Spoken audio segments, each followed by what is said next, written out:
The following problem comes from the study plan in Chapter 2, Section B, Problem 2.B.51, and you're going to find one similar to one in your homework. It says a certain antihistamine is often prescribed for allergies. A typical dose, and that should say dose, for a 100-pound person is 22 milligrams every 6 hours. And so for part A, we have to look at, for following this dosage, how many 12.4 milligram chewable tablets should be taken in a week, and then also look at the liquid form and find out how much of that liquid antihistamine should be taken. So let's focus on the first one. We need to figure out how many tablets should be taken in a week.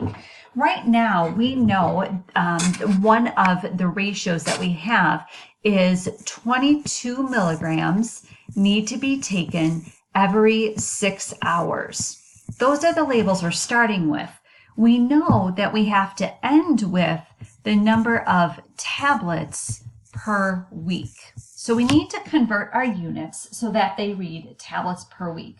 Let's focus first on getting hours to weeks. It doesn't have to go in that order, but that's where I'm going to start.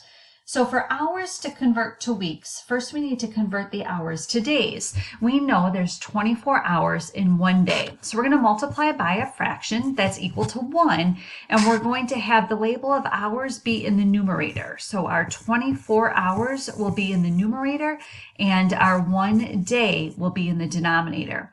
The reason I did that is so that the hour labels for the numerator and denominator will now cancel each other out, and we're left with that day label. Notice that ratio of 24 hours in 1 day is considered 1 because they're both the same thing. So we do have a 1 there. We're going to multiply again to convert that days into weeks. We know there's 7 days in a week. I want those 7 days to go up in the numerator and the 1 week to go in the denominator. Again, because I want those day labels to cancel each other out. And the only way they cancel is when one is up on top and one is in the bottom. So now we have that week label that we needed to get to the end. So finally, we're going to convert the number of milligrams to tablets, and we're going to use the information that they gave us.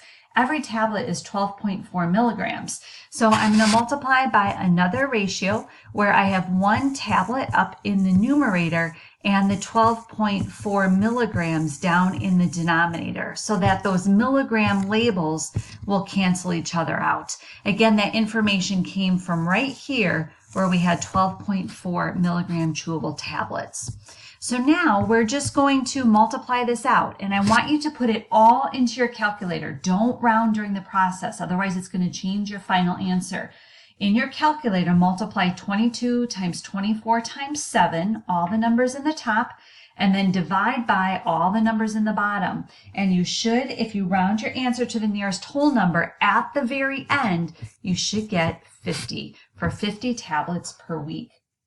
Now, for part B, to find out how much liquid antihistamine that person should take in a week, we're doing the same type of thing.